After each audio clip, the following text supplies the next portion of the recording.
జగిత్యాల జిల్లా కొరుట్ల మాదాపూర్ ప్రాంతానికి చెందినటువంటి వైష్ణవిని అత్యంత కిరాతకంగా హతమార్చిన ఘటన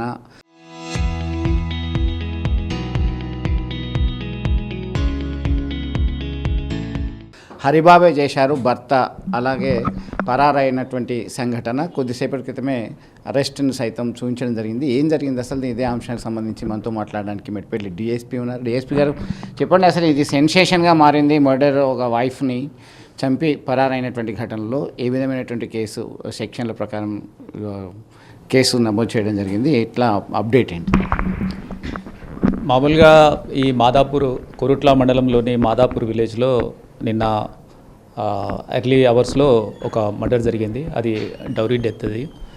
డౌరీ డెత్ తర్వాత మర్డర్. సో అంతకుముందు 10 months బ్యాక్ ఈ అమ్మాయి వైష్ణవి అనే అమ్మాయికి హరిబాబు అనే అతనితో మ్యారేజ్ జరుగుతుంది. వాళ్ళు లవ్ మ్యారేజ్ చేసుకుంటారు. ఈ అబ్బాయి హరిబాబుకి సంబంధించిన అమ్మ కానీ వాళ్ళ బ్రదర్స్ కానీ ఈ మ్యారేజ్ని ఒప్పుకోరు. వేరే దగ్గర అయితే కట్నం వస్తుందనే ఉద్దేశంతో వీళ్ళు లవ్ మ్యారేజ్ చేసుకోవడం వల్ల వాళ్ళకు ఇంట్రెస్ట్ లేదు. అందులో భాగంగా వాళ్ళు చాలాసార్లు అమ్మాయిని కట్నం తీసుకురావాలని అట్లా వేధించిన సంఘటనలు ఉన్నాయి. దాంట్లోనే భాగంగా అంతకుముందు 2-3 సార్లు జరిగిన తర్వాత వాళ్ళు 2 గుంటాస్ 5 lakhs వాళ్ళ ఊర్లోనే కొని కూడా ఇచ్చారు. ఆ తర్వాత కూడా ఇంకా అప్పులు ఉన్నాయి, ఇంకొక 5 lakhs కావాలని వాళ్ళు వేధించడం జరిగింది. అందులో భాగంగానే నిన్న అంటే 17th రోజు ఎర్లీ అవర్స్లో కూడా వాళ్ళకి అదే రకంగా వాళ్ళ ఉన్న రూమ్లో అదే రకంగా గొడవ జరిగింది. ఆ గొడవ జరిగిన క్రమంలో అతను నువ్వు కట్నం ఇంకా 5 లక్షలు కావాలంటే నువ్వు ఎప్పుడు చెప్పినా కూడా అదే రకంగా చేస్తున్నావు, మీ అమ్మ నాన్న వాళ్ళు కూడా ఇవ్వట్లేదనే ఉద్దేశంతో అక్కడ వాళ్ళ వెజిటేబుల్స్ కట్ చేసే కత్తి ఉంటుంది, ఆ కత్తితో నొసంటు మీద పొడుస్తాడు. పొడిచిన తర్వాత ఆమె రెసిస్ట్ చేస్తుంది. ఆ తర్వాత గొంతు గట్టిగా నొక్కి తర్వాత చేతిలో కూడా గాయాలైతాయి. ఆమెను అక్కడే చంపడం జరుగుతుంది. ఆమె ఆ రక్తపు మడుగులో అక్కడే పడిపోయి ఉంటుంది.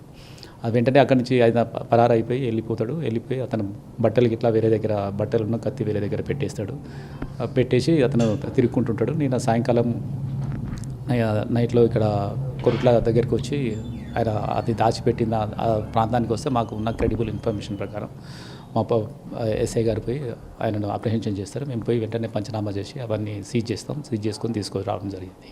అదేవిధంగా ఇప్పుడు అరెస్ట్ చేసి ఇప్పుడు రిమాండ్కు కోర్టుకు పంపించడం జరిగింది. మిగతా వాళ్ళ ఎవరైతే ప్రేరేపించి వరకట్నంకి సంబంధించి వాళ్ళ అమ్మ తర్వాత వాళ్ళ బ్రదర్స్ ఉన్నారో వాళ్ళు పరారీలో ఉన్నారు. ఇంకా ఇన్వెస్టిగేషన్లో ఇంకా కూడా ఫర్దర్ ఇంకేమేమి వస్తాయి అనేది అవన్నీ చూసి దాని ప్రకారం మనం ఇన్వెస్టిగేషన్ ముందు చేయడం జరుగుతుంది.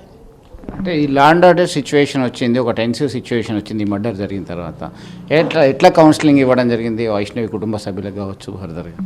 ఇప్పుడు జనరల్గా చనిపోయినప్పుడు ఆల్ ఆఫ్ సడన్గా ఏదైనా కుటుంబంలో చిన్న పిల్లలు కానీ లేకుంటే లేడీస్ కానీ లేకుంటే ఇటువంటి సంఘటనలు కానీ ఏదైనా జరిగినప్పుడు ఈ రకమైన టెన్షన్ క్రియేట్ కావడం సహజంగా గ్రామాలలో అక్కడక్కడ జరుగుతూ ఉంటుంది. అదే రకంగా ఇక్కడ కూడా జరగడం జరిగింది.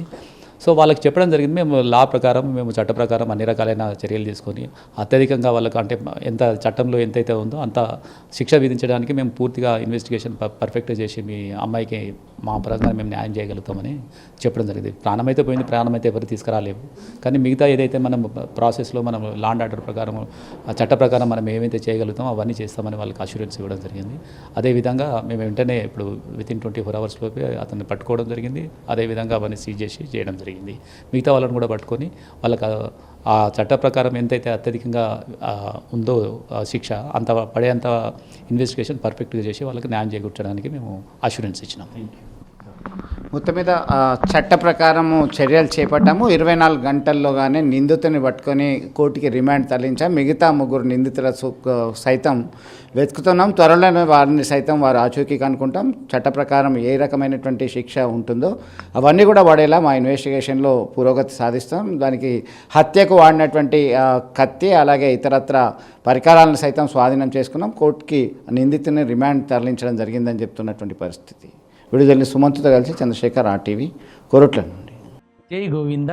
నేను మీ పసుపులేటి శివప్రసాద్, అనంతరాజ్ ఆశ్రయ 2, తిరుపతి. అందరికల్లా అందమైన సొంతిల్లు.